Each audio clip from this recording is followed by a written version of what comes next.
Alam niyo naman na loans yung pinag-uusapan natin dito. Hindi po biro yung umuutang online.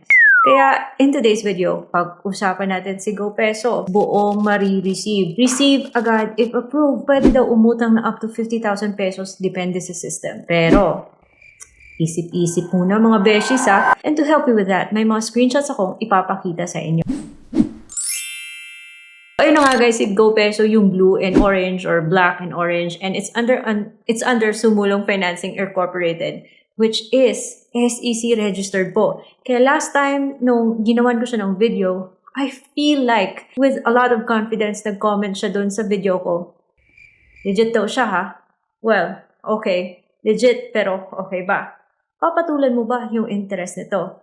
Anyway, may max loan siyang 50,000 pesos, pero after ko mag-apply, yung offer sa akin ay 5,000 kaagad. At least alam mo na reject ka after mong mag-selfie at mag-submit ng ID kasi papaalam niya agad sa'yo kung reject ka. And when ka ulit, pwedeng mag-apply. Dahil yung loan app na to ay nasa Google Play Store, dito ko po siya din-download sa aking Samsung na flip phone. Alam ko, meron ng bagong Samsung na Fold or Samsung Flip. But I still like this phone dahil handy siya. Kung bet nyo, yung ganitong phone, meron tayong product sticker kasi nabibili po to sa shop. Wala lang. Sharing is caring lang. One last thing ha.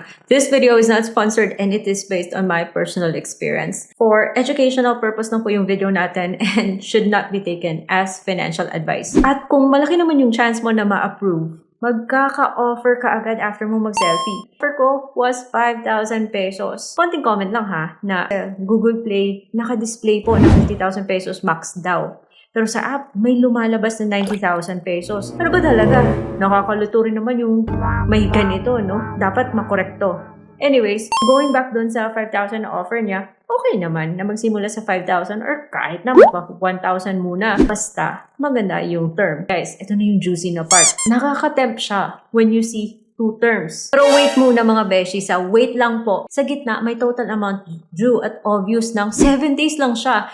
At for a 7-day na term na 1,000 ay ibabalik mo 1,437. Mahal naman yan. Bakit naman ganyan? Click po natin yung arrow sa gilid ha. Ayun. Dahil mahal po yung service fee niya kaysa interest. Effective interest is service fee plus interest. So 124 plus 310 equals 434 na interest sa loob ng 7 days. That's 43%. At di pa umaabot ng 1 month. Yung allowed ni SEC ay 12% lang ha. Pero bakit nakalusot to? Dahil sa second term niya, 3 months out pa yan.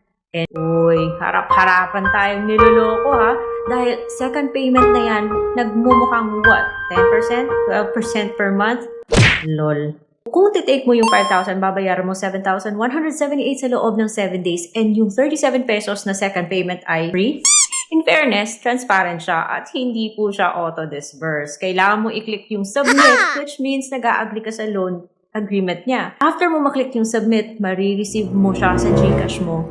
Yung loan ng buo. Yes, buo. Legit, pero the problem is, masyado po talagang masakit sa bulsa yung interest. So, in fairness, plus points po yung number 1, SEC registered siya, buo siyang natatanggap at instant pag-approve. Hindi naman siya masyado makulit pagpapalapit yung due date at makakautang ka naman agad after mabayaran.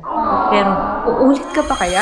Well, ako hindi na. Yung minus points niya or yung cons ng app na to ay 7 days lang talaga siya. Para sa akin, kahit anong explain pang gawin niya sa terms niya, mahal pa rin yung interest. Pagkatapos mong bayaran yung 1,000, which again was 1,400 plus after 7 days, ako di ko na tinik yung offer niyang 5,000 ulit. I have seen enough to decide that this app is not for me. So ayun, nagpa-cancel ako ng account at buti na lang mukha naman siyang nagdi-delete pag nag-request ka. Dahil nung nag-login ulit ako with the same number, kailangan ko naman ulit i-enter yung mga details ko. So, kayo, go pa rin ba kayo dito? Again po guys dahil sa Google Play Store ko po siya nahanap, dito ko po siya din-download sa aking Samsung flip phone. At kung bet nyo, meron tayong product insert. At kung bet nyo rin yung lipstick ko na super red guys, nasa Shopee din to. Ayan, this is from MAC. Gamit na gamit, ganito siya ka-red mga beshies. So, magpatuloy na tayo sa pag-review ng loan app na to.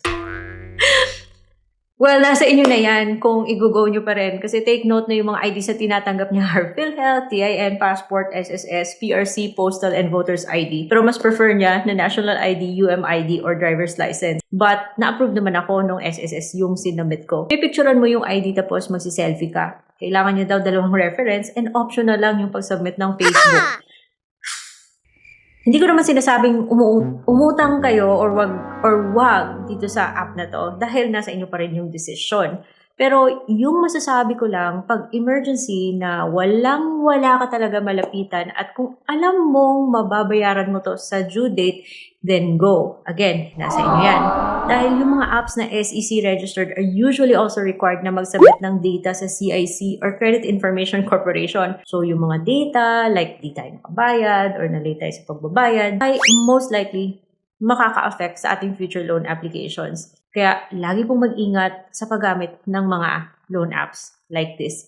So, kung di nyo naman bet tong si GoPeso na to, meron po tayong mas okay na mga options. Please check this playlist na prepare ko para sa inyo. Kasi andito po yung mga loan apps na so far, based on my experience, ay okay po yung terms niya at yung mga offer niya kaysa dito sa GoPeso na to. Kung may nakalimutan akong banggitin, comment lang below and I will see you on the next video. Yan lang today and bye-bye!